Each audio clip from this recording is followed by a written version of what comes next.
You could say I've always been the kind of person who ignored the signs.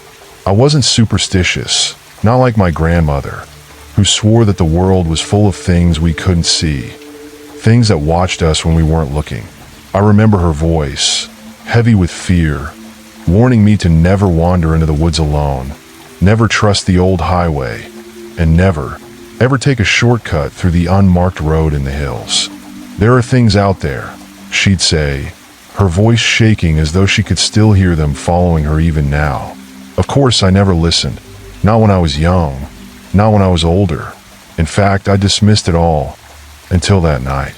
It all started one fall evening when I had to work late. I was heading home from the office, tired, distracted by my own thoughts. It was just after 2 a.m., and the streets were empty, the city a shadow of itself, bathed in the sickly glow of streetlights.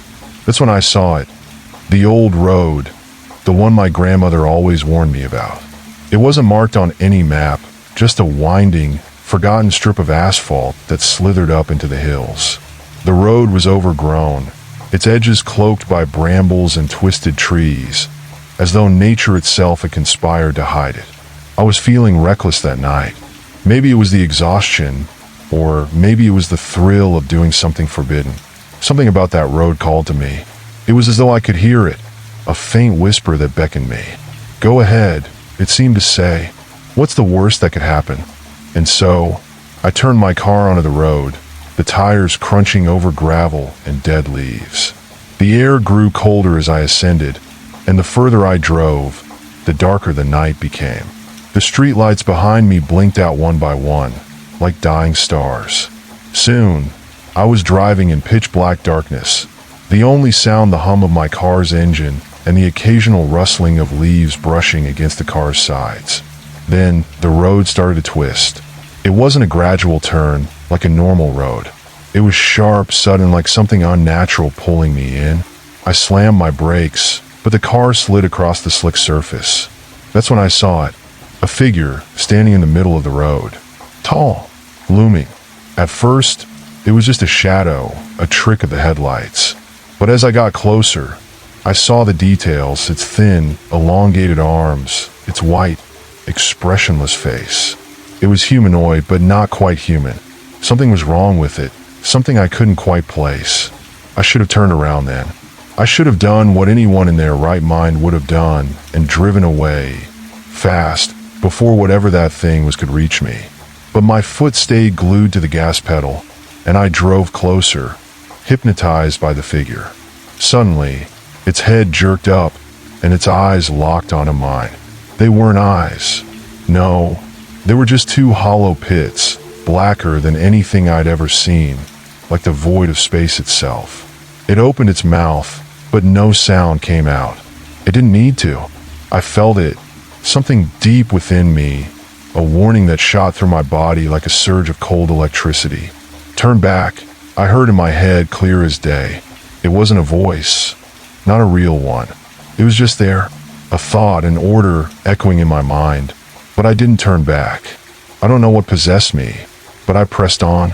My hands were trembling as I gripped the steering wheel.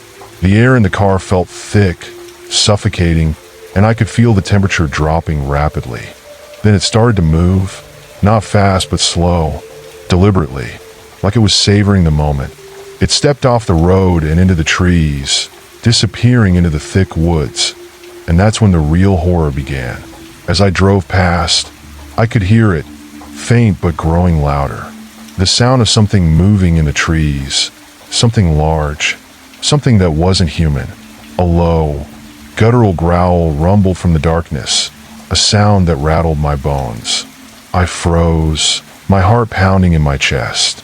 That's when I saw it, a shape, darker than the night. Something was following me, something with eyes that glowed red in the rearview mirror. I slammed the accelerator to the floor, but the car seemed to slow, the wheels spinning on the gravel as though the road itself was pulling me back, pulling me deeper into the woods. The engine sputtered, choked, and then nothing. The car rolled to a stop.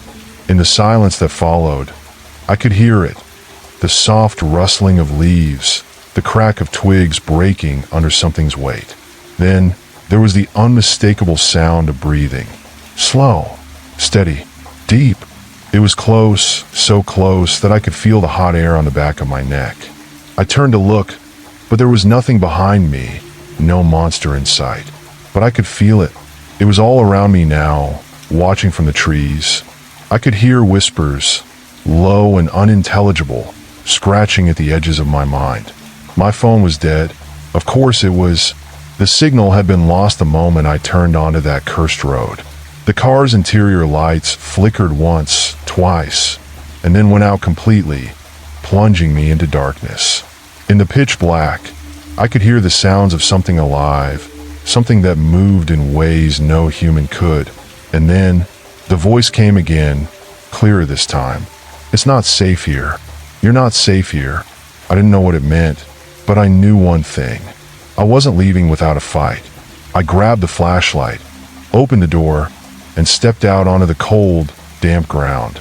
The air was so thick it felt like it was pressing in on me, suffocating me.